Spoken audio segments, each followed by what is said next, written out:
Team 10 has been tracking the company's struggles with the contract for months. Investigator Melissa Masiha sat down with the fire chief and has his message to the people of San Diego. It's been a little more than a year since Falck won the contract for the city of San Diego over longtime provider AMR.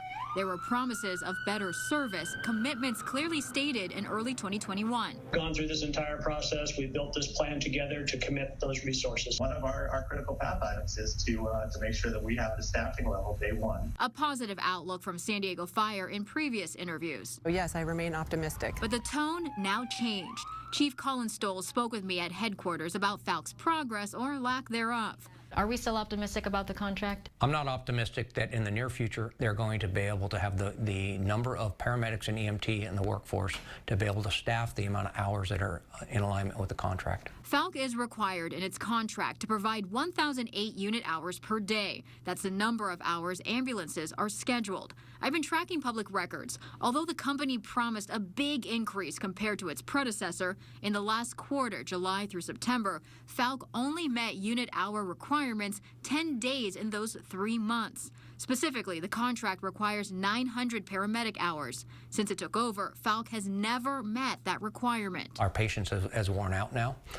We have given a lot of time for them to make the improvements. Falck has already paid hundreds of thousands of dollars in fines from the city. A fire spokesperson told Team 10 the company now faces roughly $900,000 in penalties for this past quarter related to poor response times. Having to go up there against the city council and read these reports, and these reports every single time they've failed. What goes on through your mind when you're delivering constantly bad news to the city and to the people?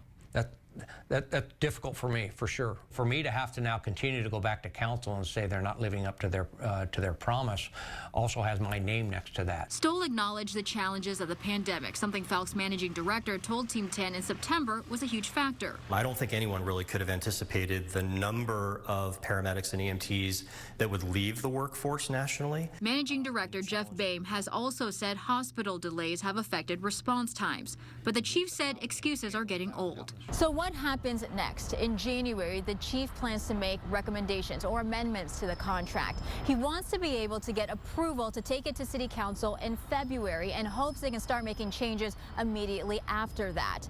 Part of that process is negotiations with Falck. The chief said a possibility is bringing in a second ambulance provider to help with Falck's numbers. Ultimately, he wants San Diego Fire to be in charge, meaning the fire department is going to be overseeing this system and potentially take over as the provider, which will allow us to monitor the revenue, to do the billing collections. We will be in control of how many hours are needed out in the streets. Falck is trying to attract new employees, announcing a $50,000 signing bonus for new paramedics. That amount paid out over 3 years.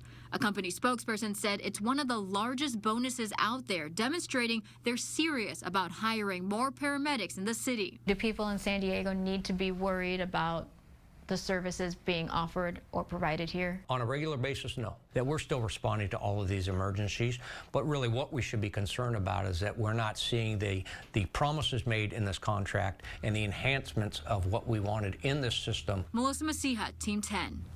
Falck has a 5-year contract with the city. The city's next public safety meeting is scheduled in early January.